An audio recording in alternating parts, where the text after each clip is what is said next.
I hate to give any more oxygen to the Ann Coulter brouhaha, but there's a few things I need to get off my chest. First, the Provost of the University of Ottawa shouldn't have made a gift of his official warnings to the Ann Coulter marketing team. He ought to have known Canada's Human Rights Act is of no consequence to the blonde demagogue or her ilk.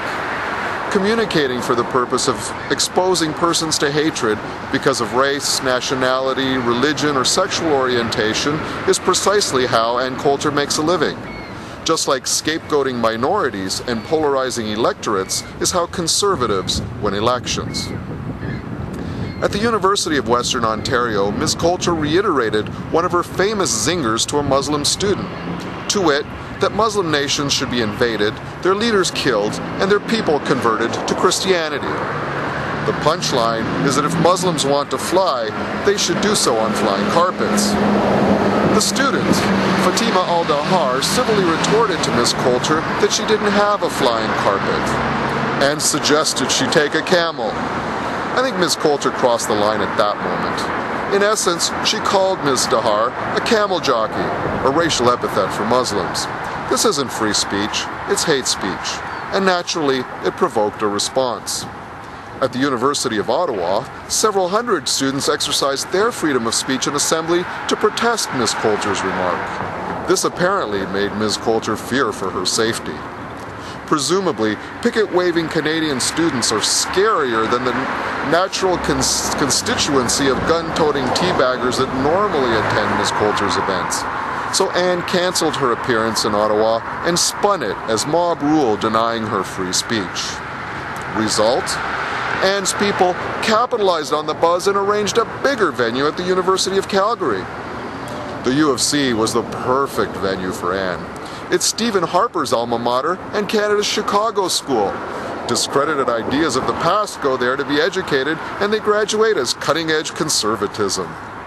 Now, conservatives have a deep concern about free speech, but only their free speech. Laws curtailing real hate speech cramp the conservative style, and non-conservative free expression is censored or criminalized.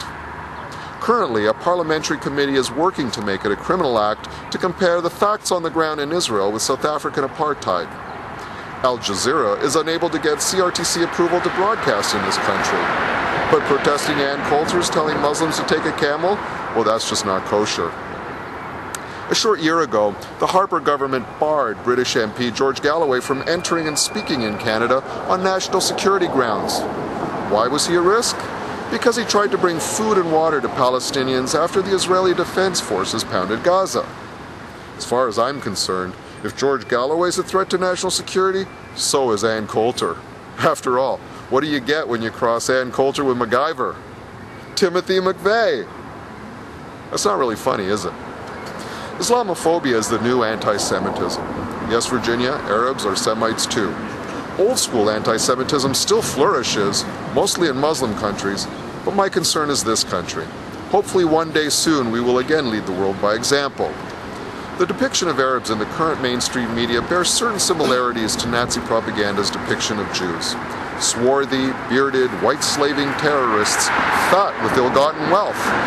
Ann Coulter is the mainstream purveyor of hateful stereotypes, and millions of Americans ape her views.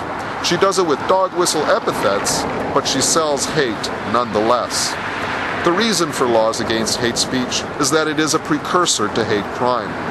When I was a kid, it was common to hear it said that someone got Jewed in a deal when they got ripped off. Vandalizing synagogues and Jewish cemeteries was also Halloween sport. Anti-Muslim sentiment is now as pervasive and widely tolerated. Mosques are routinely vandalized. A recent firebombing of a mosque in my end of town didn't even make the news. In BC, a Muslim boy committed suicide after relentless racial bullying at school. In London, England, roving gangs rampage through Muslim areas looking to do a little bashing, just like fascist gangs in the 30s in Jewish neighborhoods. Ann Coulter's clownishness creates an environment where hate is tolerable. But it's no joke when you're on the wrong side of that hate. Hate kills, but it is a simple and useful tool when you don't have anything else to offer. Free speech in Canada is not in trouble because some rowdy students made Ann Coulter cancel her Ottawa speech.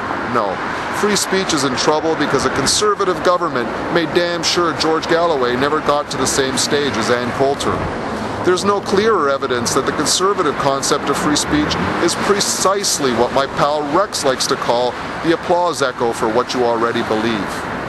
Baghdad George should have been extended the same courtesies as Annie, she-wolf of the Teabaggers. No more, no less.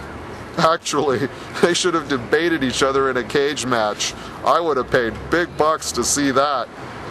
I'm Umberto da Silva, not Rex Murphy.